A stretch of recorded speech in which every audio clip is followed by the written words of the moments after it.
Today we're joined by Emily Irvine, an insights analyst at Gymshark and GB athlete, to hear all about her unique journey into the world of data.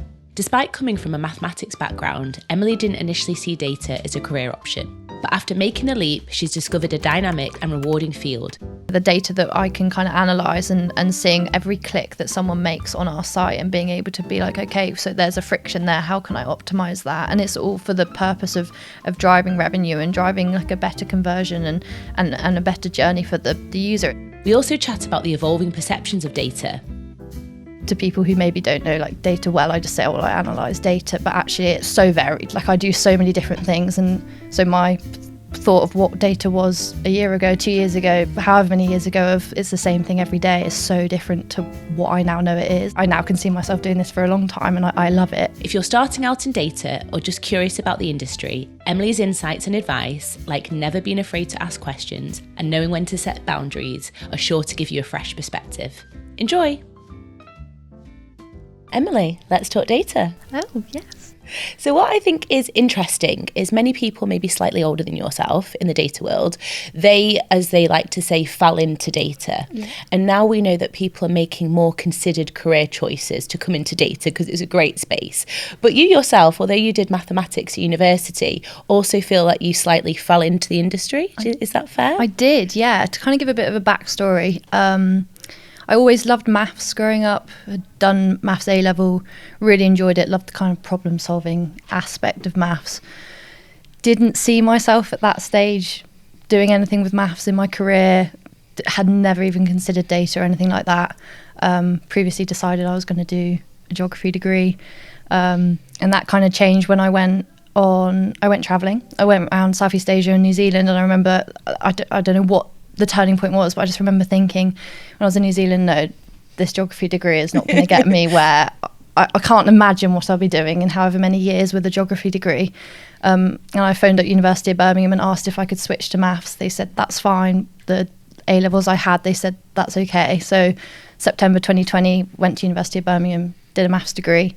Very different to kind of what I knew maths as A-level maths. I think having a year out probably didn't help either. I think for people that go from doing maths at A-level to maths at uni, I think that not taking a year out, kind of always doing maths and having kind of it's a process in your brain. It's the way I find at least the way your brain works with maths needs to be continuing. Like I if I take time out, I find sometimes it's a struggle to get back into it, and I definitely felt that.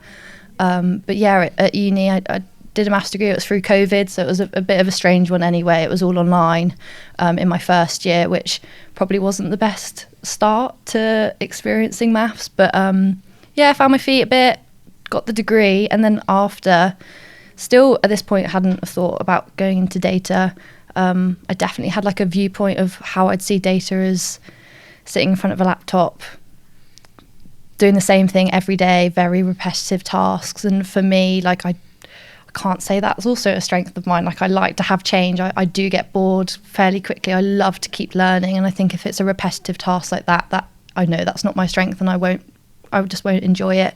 So I hadn't thought of data, but yeah, finished my degree, thought I was going to take a bit of time off and maybe do some more traveling. I don't know, but I lasted about a week, and then was like, no, I need to get a focus. I need to get a job, and I started kind of applying for everything under the sun that I'd look at a description of a job advert and be like, okay, I could see myself doing that. And actually the patterns I saw was a lot of them were within data, and I was very naive. I probably didn't know exactly what all of them meant and everything, but I was like, it's interesting, I can at least learn, and actually then started doing some kind of data courses, learning a bit of Python, learning a bit of Power BI, stuff that again, I had no idea what that was going to take, where that was going to take me, but I enjoyed it. And then, got in the kind of the job recruitment stage of Gymshark, which is where I'm at now. But again, still like I didn't know. I'm now an insights analyst. If you'd asked me that just over a year ago, I'd have gone, a what? Like an insights analyst? What's that? And I tried to describe what I do as a job now as an insight analyst, and to people who maybe don't know like data well, I just say, oh, well, I analyse data, but actually it's a varied.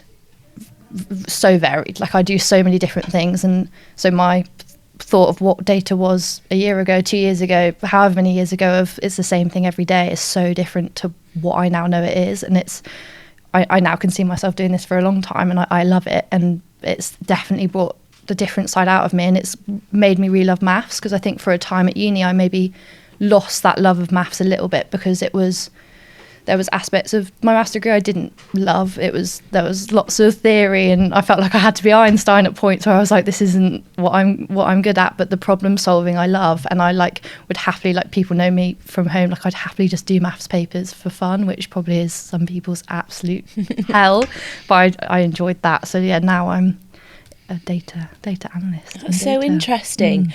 And that is mad that you went travelling, and during that time you got a light bulb moment when you're thinking geography isn't for me, because if you hadn't gone travelling, your life would be so different now. I'd hate to think what I'd be doing. I don't know, but yeah. But that is very brave. So before university, so how old were you when you went travelling? I was 18. I was fresh 18-year-old. Right. I don't know how I did it. I went solo travelling. If I did that now, cry. So how did you do that? I did it. I don't know. And when did you decide? Was it like a really quick I'm going, or was it quite planned out?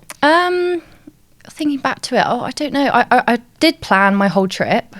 I just think I didn't know what I wanted to do yet. I think I decided to do geography in my final year because I thought, well, I have to go to university and that's the next step. And I didn't. I had looked into apprenticeships, but nothing had really caught my eye. So I thought, well, okay, let's just do geography. But I think probably part of me knew that it wasn't right. So I was like, I need a bit of time out. And thank God I did, because I've now fallen into something that I really do love. But yeah, if without that, I don't know. But I think I needed that for myself anyway. Like my parents always said, I came back from traveling a different person, but in a good way. I just got a bit more confident and I came back a bit more mature, which I think naturally you're going to happen if you're solo traveling in Southeast Asia on your own. But yeah, so I think it was only a positive thing. Yeah, absolutely. Yeah, traveling is really formative in terms of experience.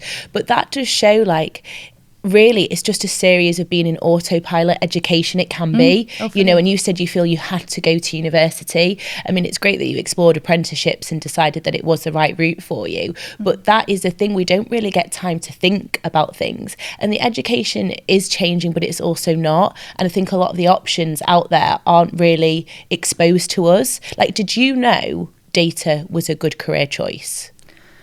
If I'm honest, no. I didn't. I didn't know what and where it could take me. I'm still figuring that out, of where I would like to take my data career, I suppose. But I was naive and didn't know a lot. And I think educating at a younger age of what data can provide, and actually how valuable it is, and how much it can kind of educate in so many different things. It can be so creative as well. There's so many different sources, and how you can use data.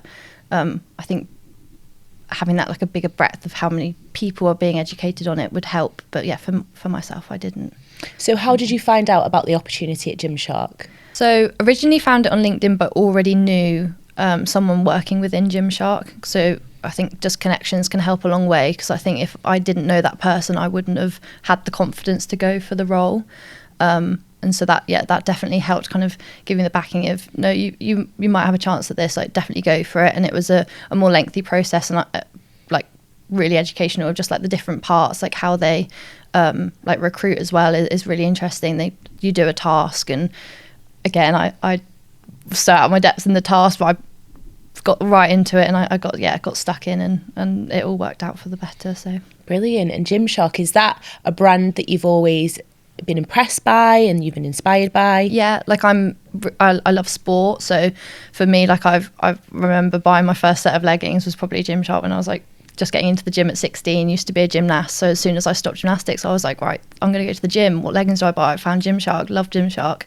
Have gone then through kind of the last few years loving Gymshark. So when I got this opportunity to work with them, it was a bit of a match made in heaven, because it's doing data, combining my love for maths and problem solving, but with sport. And like something I am passionate about is making people who love sport feel comfortable in the gym. And I think that's really like Gymshark embodies that. Yeah, really purpose led. That's amazing. And Gymshark, wow, what a trajectory. Like incredible in terms of the speed and success. And what is it like to work there? Oh, it is so good. Like I say this a lot, it's a bit of a startup mindset. Like everyone has that startup mindset because it's been around 12 years now, but you can see how much like you're in a meeting and you kind of look around, and sometimes it's a bit of like I like to take a step back and I look at everyone that's in the room and I just think how passionate they are to be saying what they are saying and trying to, if I'm in a meeting and I'm trying to show the data that we've analysed and what this could drive, for example, that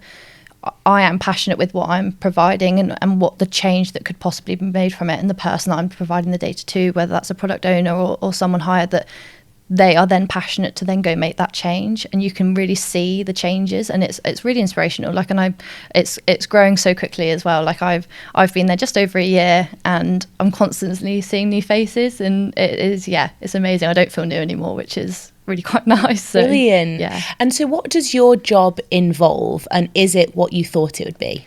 I didn't know what it would be, to be honest. I thought maybe I'd analyse data, but I didn't know. And I think I still struggle to kind of explain it fully, but I do a whole range of things, from forecasting and value forecasting to what an initiative can drive if we were to do it, and then prioritising like what could drive the most revenue and things like that. But I also do building A/B tests on different, like we use dynamic yield, so building A/B tests. So I've learned how to code JavaScript, and also using SQL, running code on there to get like query outputs and being able to then analyze that data. Like I still love Excel, even though it's a bit old fashioned. There's definitely more out there now, but I just like I'm feel like I'm good at it. Like my team take the piss that I am like a bit of a nerd on Excel, and we'll try to do everything I can on it. But it's a breadth. But I think also like I've really learned in this year that there's such a power in like being able to say yes to things. Like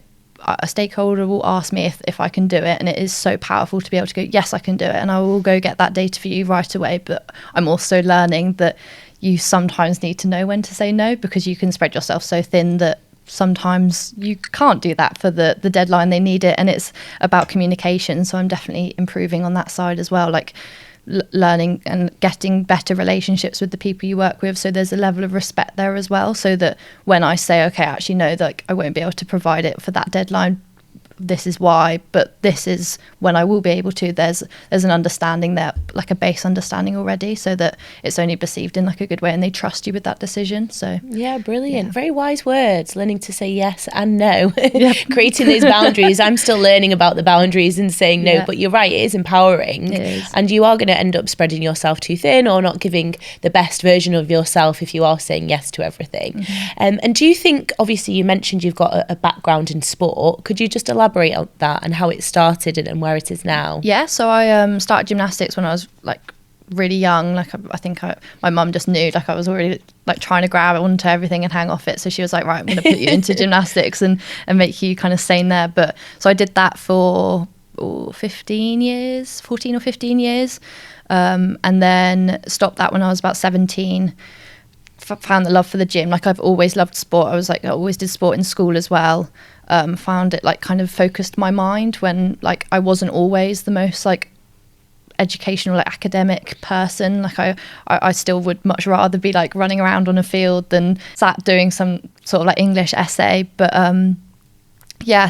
always did sport. And then at uni, in my second year of university, first year being COVID, didn't really get to do much, but second year university, I had a bit of a weird experience where I went to a freshers fair, got roped in by a girl that had a little bit too many wines to try American football. Can't say that 5 years ago I'd have ever looked at American football and gone, that's the sport for me, because I'm a gymnast. I was very like bit of a delicate, like I'm not getting hit or being hit in or hitting someone in a game. But I thought, oh, well, I'll try it, and haven't really looked back since. I now have been playing for 3 years and I've been able to have some quite good opportunities with it. I play for the GB national team. I've been able to travel with it as well. And I think like part of my kind of problem solving, but like analytical, like brain quite likes the challenge, and I think that comes from sport. Like I've always looking for the next thing, and I love the challenge of that sport kind of gives me, and setting myself a challenge for whether that's in the gym or in American football or what used to be gymnastics. But I think that kind of that translates to in data. Where I'm setting myself like targets that I want to kind of accomplish, and once I get there, I'm setting the new one. I'm not going to just kind of sit there and be like, well, I did it. Like I'm just going to wait and kind of sit there. I want to keep learning, and I think that will forever kind of be part of me. And I think that definitely is from like that sporty competitive mindset. So yeah, I mean that's amazing, but super niche. Like so niche. NFL is so niche within the UK. I mean, I know it's very, very popular in the US. It's like their number one sport almost. But how was that like?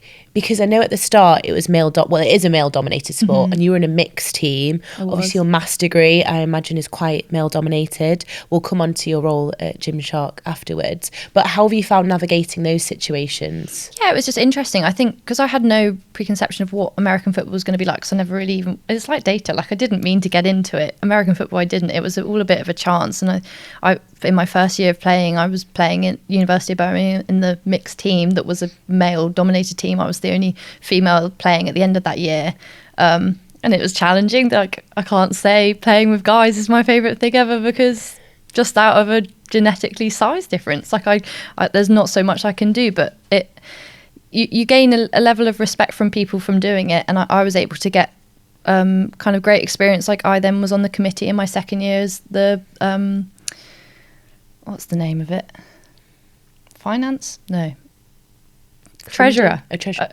So on the committee in my second year, I was the treasurer, and was able to kind of help the team kind of get out of financial situations. And I liked that. And that definitely, like my maths side, that helped it. And with maths, like I think my year, it was fairly split gender-wise. That's good. I never felt actually like, I think before uni I thought, am I going to feel a little bit like I'm like it's definitely more male dominated, but actually throughout my degree there was definitely like a good mix and some really strong females in my year as well. Like I remember there was a girl called Kirsty Richards, incredible human. She just loved maths. Like it was quite incredible how much she loved it, but really quite inspirational, and that has really consumed her life, and I'm sure she'll go on to great things. But like it was nice to see someone that probably from younger years as well, she took quite like a big role in kind of maths at University of Birmingham, which would probably inspire some of the other younger years as well within maths, and seeing that as a female as well I think was really positive. So yeah, was she a positive role model for you as well? Although she was the same year, you can obviously, your peers can be role models. I think so. I think I just she was just inspiring. Like I was like, I want to be her. I want to have her brain. I think that was more it. She was a new level intelligence. Like I enjoyed my maths degree. I definitely wasn't in the top 1%, whereas that was her. And I thought, well, she is got an intelligent brain, and she's going to go on to do incredible things, and I'm excited to see where that's going to take her. So yeah. I think being around people like that and having those really like interesting conversations as well. Like she really took an interest in kind of the more medicine side of like how maths can be used within that, and like looking kind of cancer stuff, and like something I'd never have even looked at, but just even having conversations, you realise, okay, well that's where they're going to go with that role. And so yeah, just really inspirational. A bit more broader on, I suppose, that the topic of role models. I do feel as a society we put so much emphasis on the wrong type of role model, because it's very much how people look, how much money they've got, what their day job is, and that day job is not really into what they do. Yeah. It's more like what's visible on social media. Yeah. And I think you are so right. What empowers me, what excites me in someone is like, they're so clever. Yeah. But growing up, you don't really think like that. I mean, maybe it's because certain subjects aren't deemed cool, which is so ridiculous in itself. Like, how is to be smart not cool? Exactly. But as a society, we really do look, I think, for the wrong type of role models, and that can give quite a negative message. Yeah. How do you feel about that? No, I completely agree. I think it's trying to get the voice out there of intelligent women and just intelligent people as a whole, because it's people on social media and everything can impact so many people. From if they say one thing, some people take it as absolute gospel, and if they're saying the slight wrong thing and it's not from like it's not so many things could go wrong. So yeah, I think it's really important that there are those people that are also intelligent and can make those people that feel like maybe they don't have a voice because they're more, I suppose, like they would prefer to be the quieter people in the classroom, but they're the biggest brains, like a voice to be able to say something and then go make that change. I think being able to see yourself as a role, like if role models, if you can see yourself in that person, I think that's so empowering as well. Yeah, definitely. Absolutely. Like, this is the thing for the data career. It's kind of making it cool, like, and it can be. Yeah. And I had a CDO on the other day, and she's amazing and she's fabulous, and she's wearing Christian Louboutins in the studio. I was like, I just love this. And she's like, I'm bringing glamour to data, you know, because it is seen as like, put your hood on, coding in the dark, you know, and it's just not like that at all. No. And it is cool to be smart. It's cool to solve problems. And I think yours is very, like you said, purpose-led. That is really important, to have that end purpose of understanding why you're doing what you're doing. Yeah. So how do you see your career? Like, do you think about your career from a considered point of view of where I want to be next year, in a few years' time? Yes, and I had done when I first got this role at Gymshark, I think, but that's then changed so much in the last year. Like, I think if you were to ask me last month, it would have changed what it is today, because I don't know where kind of I will be able to progress within Gymshark, or if I will go somewhere else. Like, I don't know. I just always, what I do know is I just always want to learn. And I feel like when I stop learning then that's the time to move on. And I know I've got so much more learning to do at Gymshark. I know I'm so early on in my career. Like, I'm a year in. I like look at people around me who have been within data for so many years, and I just think of how much I can learn from them still, and I just trying to find more brain capacity to be able to kind of take it on board, but I can't rush it, and it's like everyone goes at different speeds. But yeah, when as long as I'm learning, I will enjoy my work, I think. But yeah, there's some things I'd love to do in my life. I'd love to kind of maybe have some sort of more like maybe interest in sport, my actual job be more sport related as well, as much as Gymshark is a sport gym company, whether I can do more kind of physical something or other. Whether that job exists, I don't know, but I just know that that's going to be something that kind of is a passion of mine. So yeah, I think as long as I'm merging passions and learning, merging passions. I like that. And at Gymshark, you are working on the app, aren't you? Which is interesting. And many people wouldn't always associate data with apps. You'd think maybe more software development. So what is your work involved with that? Yeah, so we've recently gone into squads. So I'm specialising on the app and particularly the purchase journey. So anything post, like when someone sees a product, how are we getting them to convert? How are we optimizing that journey? How am I able to make that user journey better? And I work very closely with UXR, so they're interviewing people and getting surveys from people and how they're experiencing different things that we're putting out on the app, and really trying to like personalize that experience as well. I think we've got like a real like positive mindset of like looking forward. I really see our Gymshark app becoming really personalized, and a user will come on our app and be able to see the products they want, and we build those algorithms to make sure that is perfectly tuned to what their browsing history had been previously, or they go on a couple of products and then they start seeing more like that because we've started understanding, and that's all data. And I just think there is so much, and I think we need to go slow, because that we could go very quickly and almost do it wrong. I think we need to really consider what's going to be the most value driver first, focus on them, and go from there. But it's a really exciting project because the app definitely is like it's still in its like developmental phase. Like it's there and it's doing well, but hasn't probably had the attention it needs. So I feel like really excited to be able to be working on that, because I think we can do a lot with it. Go slow to go fast. Exactly. Very good advice again. And as an avid shopper myself, I do understand the importance of a good app, because when they do, not Gymshark obviously, but other brands, they're like, this is for you. I'm like, no, I'd never wear that. I'm offended instantly. Or the friction of if it keeps going back, or I mean, I've literally put loads in my cart and then got annoyed and not gone. And the difference is quite a sizable amount of money. And if everyone's experiencing that, the difference is huge for companies. You have to get it right. So from a consumer point of view, you're tracking previous habits, what people have bought previously, and using that to make predictive analysis. So how do you feel about, because people like to know like what their data's being used for, and it's a big topic. Are you aware yourself? Like, is it something that you think about consciously? Like, where is my data going? Not necessarily with Gymshark, but other apps you interact with. I think I would never have known this before working at Gymshark and before kind of being able to see how much data, like the data that I can kind of analyze and seeing every click that someone makes on our site and being able to be like, okay, so there's a friction there, how can I optimize that? And it's all for the purpose of driving revenue and driving like a better conversion and a better journey for the user. It's made me actually go, right, okay, now I'm shopping on whatever, and I'm looking, I'm like, accept cookies. No, I'm not. I'm so conscious that I'm doing it. But I think obviously it's good, and you're being able to share with businesses that once you share your cookies, like you're giving them kind of the right to be able to see your journey, which in a way can only help the journey going forth. Just depends. Sometimes I don't want to spend That's interesting, because I do feel as a user that I have to say yes. Sometimes they make it quite hard to say no. So right, okay. And it's not a bad thing to say no, but I'm just, because I've worked so closely with that data now, I'm just so much more aware of it, because I can see the data that's kind of being pulled through. It's very interesting, like what we can kind of see. Yeah, I do think there is a real lack of awareness, like you mentioned. I suppose would a good example be if I was buying something that I wouldn't usually buy, like for a gift, and I have no interest in the site I'm going on. I don't want them to know anything about me, because it's pointless to them, it's pointless to me, because I'm only going to buy and interact with their webpage once. Is that a good example of when to go, no, thank you?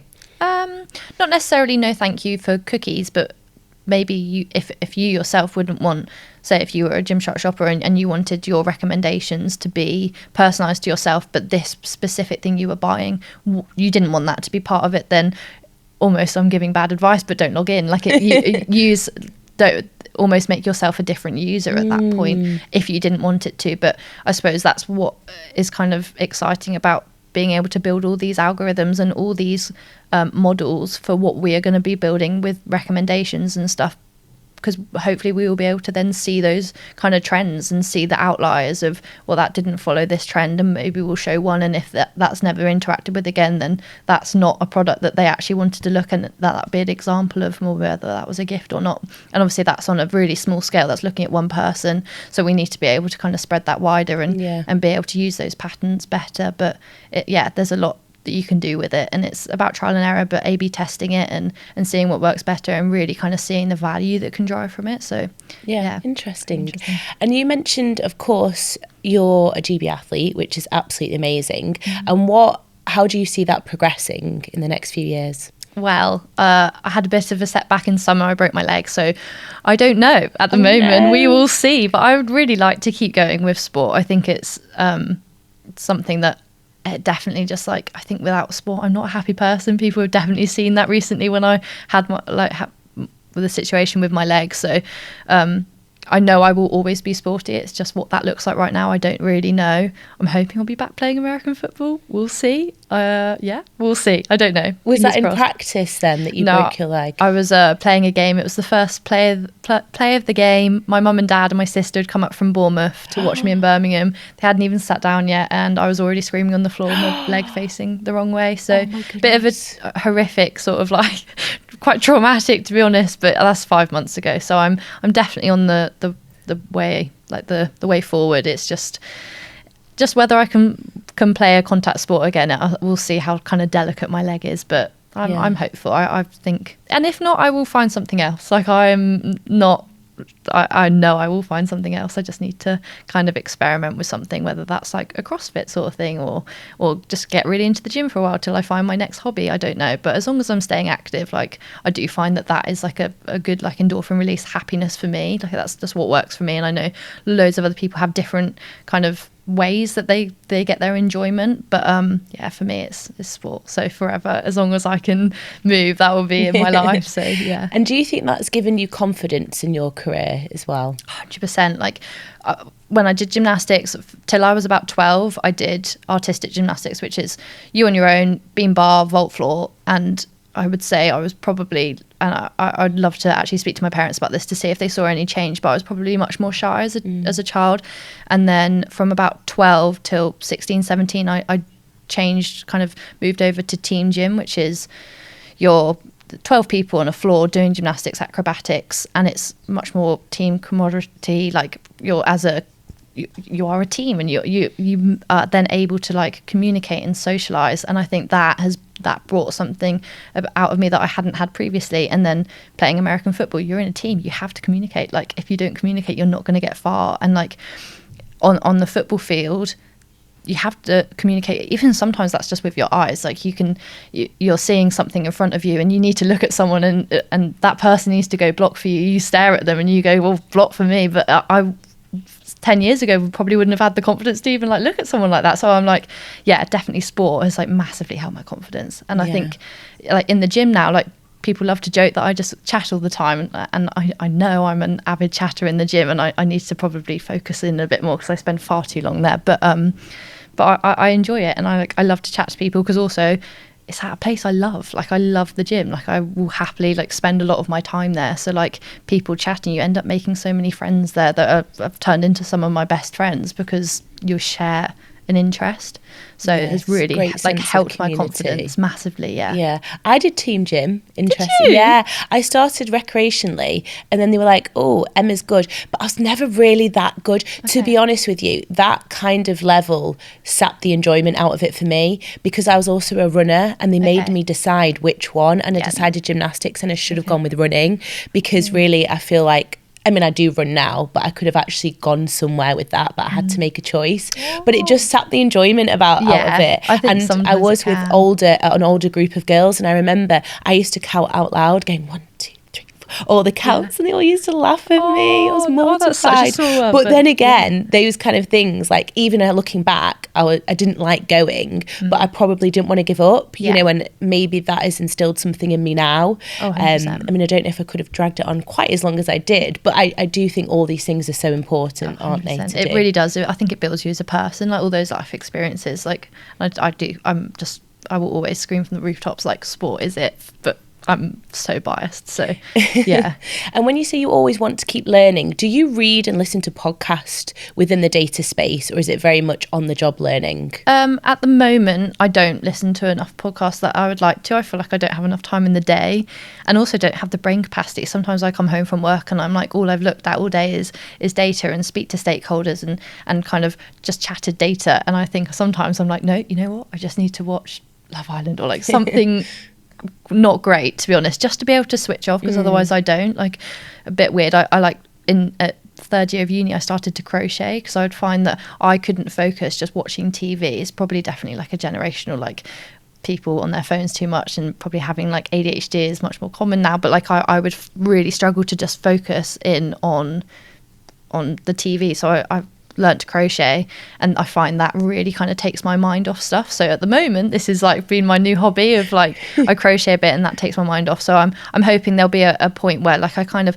half plateau slightly of I'm still learning, but I'm understanding it as I go. Whereas sometimes I'm like I'm just learning, and it's a bit of like fight or flight, and I'm in the fight mode of really trying to like fully understand everything that's going on.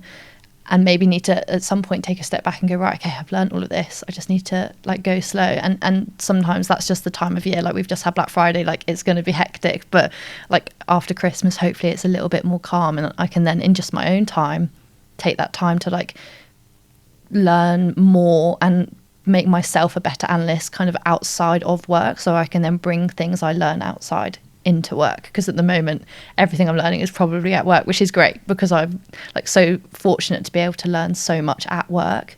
But yeah, I'd love to kind of do some more like extracurricular learning sort of thing. Yeah, and go slow to go fast, like you said earlier. But reflection is so important with your development and your journey, isn't it? Because again, if you're always on autopilot, you need to sometimes take that step back, like, oh, okay, well done, look what I've achieved, and then go again. We're going to move on to the quick fire data lightning round. So what is one myth in data that you'd like to debunk? I think kind of what I was saying earlier, that it can be that it's not boring, like, and it's not the same thing every day. It's so varied. I think you can do so much with data, and it literally is everywhere. So yeah, don't think it's just being sat behind a computer and yeah, with your head up and just live breathing computer. Like, it's definitely like being able to communicate that data across as well. And yeah, I didn't know that before. So it's a lot of fun by the sounds of it. Number 2, name a book, event or podcast that you think every data enthusiast should explore. That's a tricky one. I don't know the name of the podcast, but I think what's really key, especially like now and like what will be in the future, is like obviously AI is becoming more of a thing, but ChatGPT, I think, like, I know I use it probably a bit too much, just for like, even like, does this sound okay? And I send it in, but being able to like learn how to prompt it correctly. I have found, like, I've listened to podcasts, I've read stuff online, I've done a few like weird small courses on how to prompt like AI and ChatGPT correctly so that you get the most out of it. And I think something that doesn't take long, but actually the output you can get from learning that, I think, is really useful. So I'd say that I think if you can understand how to prompt better, then you'll get more out of it. Yeah, good advice. Number 3, finish this sentence: data is the key to everything. I think it is. I just think it is. It is everything. Yeah. Yeah, good answer. Number 4, I know you're still quite early on in your journey, but if someone was just starting out in the world of data now, what advice would you give? I think if they were starting in their journey, I've really found it really helpful to be in the office. I know, like, we've been moving more virtually, like lots of companies are now like half virtually and half like in the office in person, but I really, as much as I can, try go in the office, and I then see those interactions with stakeholders from different people, see in person how people communicate different problems, and I find learning that and seeing that in person has really helped me grow. So if you're starting out in data, being able to fully immerse yourself, and if possible in person, just so that you have those interactions, I think it's so key. And being able to learn from people like face to face has really helped my development. So yeah, I think and also just no questions silly. I know that's so cliche, but like, it really isn't. Like, I remember when I first started, I just didn't know so much, and I think that's fine. But I was so scared to ask questions, when actually if I'd asked it would have saved me a whole lot of bother later on, trying to work it out and then trying to go back all of these steps that I then didn't understand. And then once I understood it, I was like, right, this all makes sense. So yeah, 2 things. Yeah, no, that is really interesting to hear, because I do think there's a lot of people that want to work remotely, maybe the older generation, and feel it's their right, and that's fine if they're looking from a personal perspective. But I have spoke about this quite a lot, like, it's the knock-on effect for those, you've seen both sides, you've learned, you could still continue to learn whatever stage you're at your career, but you're not thinking about the generations just coming through who are starting a role remotely. And if I think about when I best learned, negotiations, things around commercials, whatever that was, it was by listening to someone that I wasn't even directly talking to, just observing in the office and how people do things from afar. And that is so key. And I think we are losing that in the virtual world. And it gives you opportunities as well. Like, I wouldn't have done some of the data analysis I've done within Gymshark if I hadn't have seen someone speaking to someone and gone, actually, I have data on that, if that would help. And they go, oh, brilliant, yes, please. And they wouldn't have known that otherwise. And then you start speaking with those people and you speak to these people, and already then you're starting creating new bonds, which actually, if I wasn't sat in that specific place at that time, wouldn't have helped that. So it definitely, I think, not even only helps yourself, it helps the business. It does, yeah, it helps others around you. Yeah. And last one, what is a data buzzword that you love to hate? A data buzzword I love to hate, I would say actionable insights is thrown around a lot, and not every action is from insights, and whether it should be or not. But I think it then removes the heaviness of that word. Like, an actionable insight is a big, powerful thing. So when it's thrown around, I don't love it. But when it's actually used for the right reason, so I love it. I love actionable insights, and I love insights. But yeah, slightly hate it as well. Great point. We do throw around these buzzwords, don't we? And they lose the meaning when they're just used too much. Actual insight. Yeah. Well, you were brilliant. Well done.